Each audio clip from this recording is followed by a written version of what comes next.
नमस्कार स्वागत करुच्ची आज मुख्य गुरुत्वपूर्ण खबर को आपण मानक दर्शक बंधु एबे आमर हस्तगत होइतिबा सद्यतम खबर रही पाणीपाग संपर्कित प्रबल रु अति प्रबल वर्षार संभावना रही बिजुली घड़घड़ी सह मध्य पवन बहिबार संभावना रही। तेबे जानिबा केउ केउ स्थान को रही प्रबल रु अति प्रबल वर्षार संभावना से संपर्क में पाणीपाग विज्ञानी मैंने कौन मतामत देते से संपर्क में संपूर्ण विवरण मुझे आपको ए भिडियो प्रदान करी से आपने निश्चित भिडियो को प्रथम शेष पर्यंत देखिए। जदि भिडियो भल लगे तो पाखे लाल बटन दबाई निश्चित सब्सक्राइब करेंगे और पाखे आसुवा बेल आइकन बजाइदेवे और ऊपर आसुवा ऑल नोटिफिकेशन पर क्लिक करके भूलें जहाँफल एभली भिडियो सर्वप्रथम आपण निकट में पहुँच पार। तेज आसतु जाना आज पाणीपाग संपर्कित विशेष गुरुत्वपूर्ण सूचना। राज्य में अनेक स्थान में आज प्रबल अति प्रबल वर्षा हो पारे।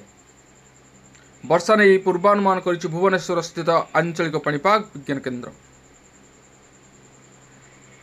दक्षिण बांग्लादेश और यार पाखापाखि उत्तर बंगोपसागर निकट में एक घूर्णिवलय सृष्टि होइछि। यह समुद्र पतन ठारू 5.8 किमी पर्यंत व्यापी।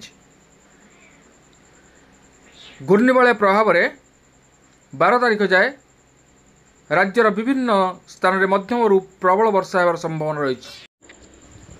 यार भितर दक्षिण पश्चिम मौसुमी वायु विदाय नेबाकु जाउछि। आगामी 3 रु 4 दिन मध्य ओडिशार किछि स्थान रु दक्षिण पश्चिम मौसुमी वायु प्रत्यावर्तन करने पाग अनुकूल रही बोली आंचलिक पाणीपाग विज्ञान केन्द्र निर्देशिका डॉक्टर मनोरमा महांती सूचना दैछन्ति। तेणु एथिपाई राज्य में वर्षार परिमाण बढ़ी पारे बोली आकलन करिछि पाणीपाग विभाग। अपरपक्षे आसंता 22 तारीख बेलू बंगोपसागर रे पुणी एक लघुचाप सृष्टि हेबो बोली पूर्वानुमान करिछि आंचलिक पाणीपाग विज्ञान केन्द्र। तेबे वर्तमान सृष्टि होइतिबा घूर्णिवलय प्रभाव में आगामी 24 घंटा राज्यर विभिन्न स्थान में हालुकार मध्यम धरण वर्षा हेबो।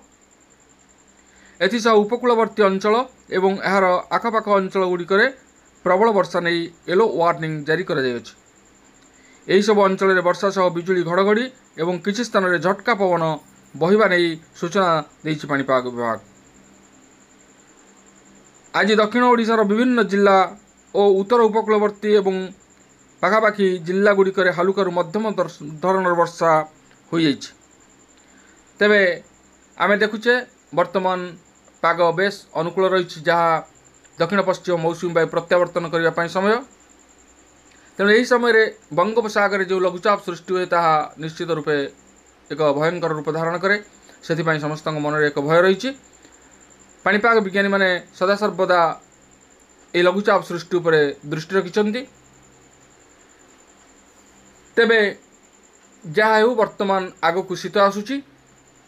यार भितर 22 तारीख बेलू बंगोपसागर एक लघुचाप क्षेत्र सृष्टि रही जहाँ जमापड़ी यह विशेष घनीभूत हो न पारे। तेबे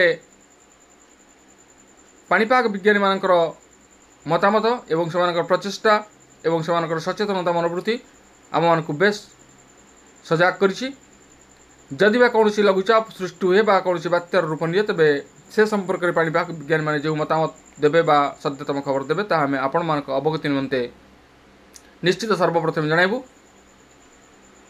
तेबे ए थिला आज पाणीपाग संपर्कित विशेष गुरुत्वपूर्ण सूचना। आज पुणी देखा आगामी भिडियो रे। रोच धन्यवाद। नमस्कार।